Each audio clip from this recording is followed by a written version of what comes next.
What's up, everybody? It's your girl, Ryda. I want to thank you all for always tuning in with the Buzz with Ryda, showing us nothing but love and support. Today, we have Canada's very own Shai Ross, wide receiver from the Edmonton football team. How you doing today, Shai? I'm doing great. How are you? I'm doing fine. How's your day going? My day is going well. I was studying up a little bit earlier, and then I just finished up a workout, and now I'm just hanging out. I see you're doing the workouts heavily on Instagram, and I see some of your YouTubes.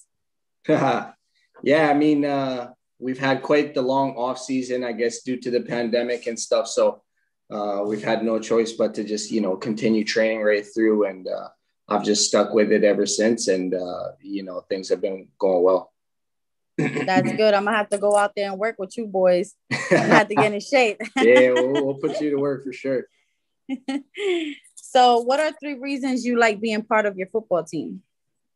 Why I like being part of my football team? Well, I guess a football team for me, it means a lot more than just, the sport itself and, just being on the field. I think when you join a football team, a lot of the time, the coaches really drive, the brotherhood and the familyhood of the football team. So, there's usually upwards of 50 or 60 guys on the roster. And so we're around these guys pretty much every day for almost 6 months. So you really get to know a lot of these individuals quite personally. And it really is just a brotherhood. So I would say that's one of the biggest aspects of playing football for me. And then another thing that I like is, football is a sport of accountability. And, if you're not holding yourself accountable or holding the man next to you accountable, and, you guys aren't really both on the same page there, then that's when, things are going to start to happen on the field that, maybe shouldn't, or that's when you may start losing games and stuff like that. So really just holding yourself accountable, holding the person next to you accountable. And that goes, for all aspects of life. So even as far as, being late for a meeting or being late out to practice, we all try and hold each other to a pretty high standard. And that translates to life outside of football. So I definitely like that as well. And thing about competing. The best thing about competing to me, well, I mean, I grew up with 2 brothers, and for us, like, I'm the oldest of 5. Well, I have 4 siblings, so I am the oldest in the family, and we basically just grew up competing our entire life. Whether it was literally fighting over the television remote, for who gets to pick what channel. Or all the way up to, shooting hoops outside or throwing the football around. So we really just were competing all the time in our household, and it's kind of stuck with me ever since. And I just translated to the field and what I do. Very competitive. Absolutely. Very competitive. How do you and your teammates make practice so fun? I've been seeing some of the practices that you guys be posting. Yeah, it's amazing. Well, I mean, during the season, it's really easy to make practice fun. You're around, like I said, pretty much these 50 or 60 guys become your brothers. And so, it's always a blessing when you get to take the field. And, I'm very grateful that for any chance that I get to do that. And so, as soon as we hit the field, and especially with playing in the CFL, they play a lot of tunes when you hit the field. And so they got the big loud speakers going at the start of practice, and everyone's really just vibing out, and we kind of have fun with it. And then, it kind of helps us lock in, and then we just get rolling. What emotions do you feel when you play well, when you're winning? What is your emotions? My emotions when I'm playing well or winning. One thing actually I just read in a book just last night is it's called The Warrior Dial. And so if you're too high, if you're at like a level 10, where your emotions are just you're super hyped up, you know, you're bouncing around, and you know, you can't really keep your emotions in check when it's like that. And I feel like you can't also play at the best of your abilities when it's like that. You also don't want to get too low. So I think it's important that, especially when you're doing well, you know, football is a crazy sport, and you'd be amazed at how fast games can really slip away from you. And so even when you're up, if you're winning, you know, you got to keep that poise, and you just got to keep battling as if the score is 0-0, and you know, not get too high, not get too low, and just, you know, stay consistent with it. Who do you wish was watching you perform at every game? I wish was watching me perform. Well, back in 2015, my grandma passed away, and you know, growing up, my mom had me when she was really young. She had me when she was 16. And so my grandma was like my mom to me. And so she was literally my biggest fan, like ever since I started playing football. And I started late. I started in grade 12. And so ever since I started playing football, she was literally at every single one of my games. You know, the ball would be up in the air, and I could literally hear her screaming from the stands. So, you know, she's been gone since 2015. So it's been kind of tough to not have, you know, that figure there for me at my games. So, I mean, I do still have my mom, so I'm definitely grateful for that. But sorry about your loss as well. Yeah, I appreciate it. If anything, I would definitely say my grandma. And you know what? I guess, like, I'm a big believer in God and faith, and so deep down, I know that she is watching over every game. So of course, she's having a party. With that, exactly, absolutely. What is your favorite song to listen to prior from playing the game? My favorite song. Interesting question. I mean, I listen to a whole, you know, array of music. I'm not your hype song. I'm not your typical like light-skinned guy, like, you know, just only listening to rap or whatever, you know, other stereotype that people would kind of throw out there. But yeah, so my playlist is kind of crazy. Like, I listen to a lot of country music. I don't really listen to rock, you know, a lot of slow R&B, like a lot of throwback tracks. And then I definitely do like, you know, the hype, you know, the Lil Baby or some good like trap music, but to kind of get me fired up. But one of my main songs that I used to listen to, you know, literally before every single game was Roy Jones Jr., and it was Can't Be Touched. And that song got me through some tough games. And so if I had to pick one, it would be that, but I listen to everything. Hey, that's how I am. My playlist is the same. Yeah. So I feel you. If you could play any other sport, what would it be? Geez, I'll probably play basketball, to be honest. I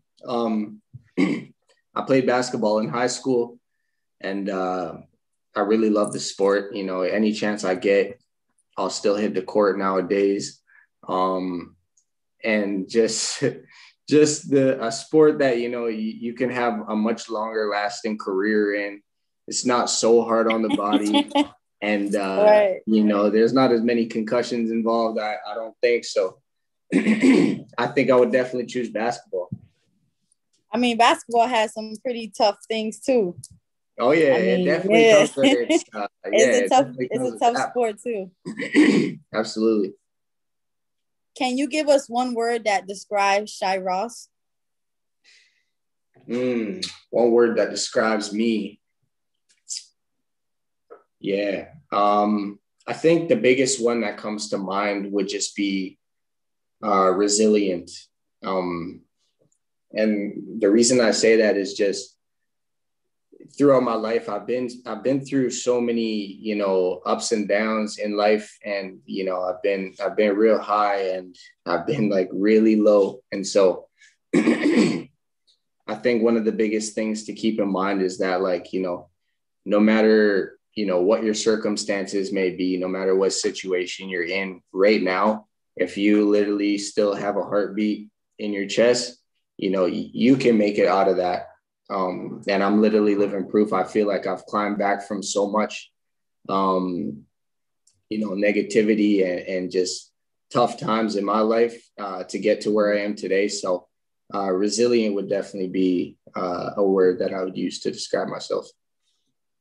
What mental strategy do you use under pressure?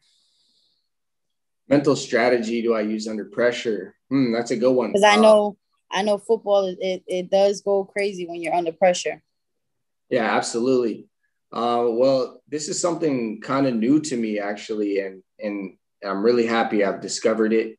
And but like, in my past years, when I kind of first started playing football, I had a lot of anxiety, and I did start real late, so like I didn't have all the confidence there in the world. So those years were actually pretty tough mentally for me. And just recently, I've discovered kind of what helps me, and I've recently started tapping into a lot of meditation and a lot of yoga and things like that to kind of keep my mind centered. And like I said, mentioned with the warrior doll thing, like if I'm nervous and I'm super high anxiety, I'm not going to be performing at my best. And so I think if I can kind of come back to my breath and maybe do a little bit of meditation before the game, then, I feel like that'll get me to where I need to be so I can perform at my best. I like that answer a lot. I really do.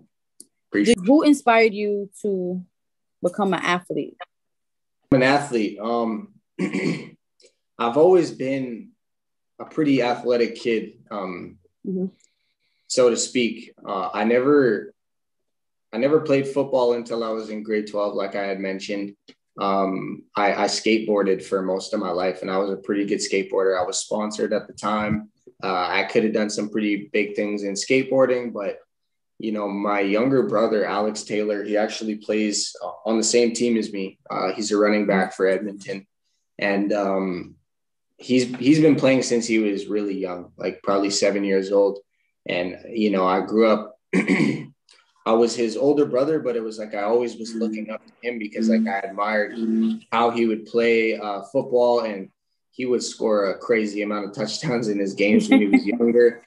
And like I always thought it was so cool, but like I was always super small and like really skinny, so I was like really scared to get in there. And so it took a while. It took a while to kind of build the confidence to feel like I could get in there and do something with it. And but I would have to say, like, he's definitely been my biggest inspiration, and he's definitely influenced me to play 100%. Well, thank you to your brother. About to see an amazing year next year. Absolutely. From the both. Yes. So if you could give a word of wisdom to the younger you, what would it be? Yeah, to the youth. Yeah, just speaking from my path and my road, I think the biggest thing that I would tell them is find something that you're passionate about and find it early. Like I grew up in a rough neighborhood, and I was getting into trouble a lot. I was skipping out on school. I ended up dropping out when I was about 16 or 17. And kind of hanging with the wrong crowd and getting in trouble. So at that time, I didn't have anything that I was passionate about or that I cared about, as a young adult, so to speak. And so it wasn't until I found football that I really, found something that I was passionate about and something that I could just dedicate all my time to. Like I literally just spent every day on the field just because it was what made me happy. It was literally what kept me going. And so I would just tell them to find something they're passionate about, whatever it may be, if it's music, if it's, graphic design, it could literally be anything, something that, you care about and you're focused on. And I would just tell them to work really hard at it, like tirelessly at it, and to just trust that, whatever situation they may be in or wherever they may come from, they could come from, the slums or, or a really poor family or a rough neighborhood, like like I said, it's never too late to kind of turn your life around. And so, the earlier you can find something that you're passionate about or that you care about, the better chance you're going to have at success. So that's what I would definitely tell the younger audience. It's very inspiring. I can tell you that. What is something that you sacrificed to play football? Some sacrifice to play football. Mm-hmm. I definitely, this is more recent, but like I have a 5-year-old daughter now. I'm blessed to have a 5-year-old daughter, beautiful little Congratulations. Girl. Thank you. And so one of the biggest things that I've had to sacrifice playing football is, time with her as, the seasons are, roughly 6 months long, and I'm playing in Edmonton now. So I have to move away for, half the year. And so those are all time and moments that I'll never be able to get back. But one thing that keeps me going and allows me to kind of do it the way I do it is just being comfortable with the fact that I'm doing everything that I can and putting my best foot forward in providing for her future. And it's like I'm building that foundation for her so that she doesn't have to kind of struggle, the way I did when I was younger. And, she has a good head on her shoulders. So that's something that I definitely have to sacrifice, is just time with her. And that's why when I am back and in the city and I do get the opportunity to spend the time with her, I definitely take advantage and make the best of it. Well, thank you for sharing that with us. I know that's something tough that a lot of athletes got to do. Their Absolutely. Family and their, either wife or girlfriend. That is something tough to do. So, more respect for you on that part. Appreciate it. It comes with the sport. It does. We can't play football forever. So no, you can't. It'll come to an end. But while you at it, you just gotta go. That's it. People know also where they can find you and check you out as well. Yeah, absolutely. My main social platform is Instagram. You can find me. Just search me up at Shai Ross 83. I'm also on Twitter at Shai Ross 83. And you can find me really on YouTube, TikTok. TikTok is also at Shai Ross 83. And really, if you just search my name, you'll find me on all platforms. So thank you guys for tuning in with The Buzz with Ryda. This concludes the interview with wide receiver Shai Ross. Thank you, Shai, for making your time with me today. Appreciate you. Thank you for having me on. True collective ball, famous, so famous, #1 desirable.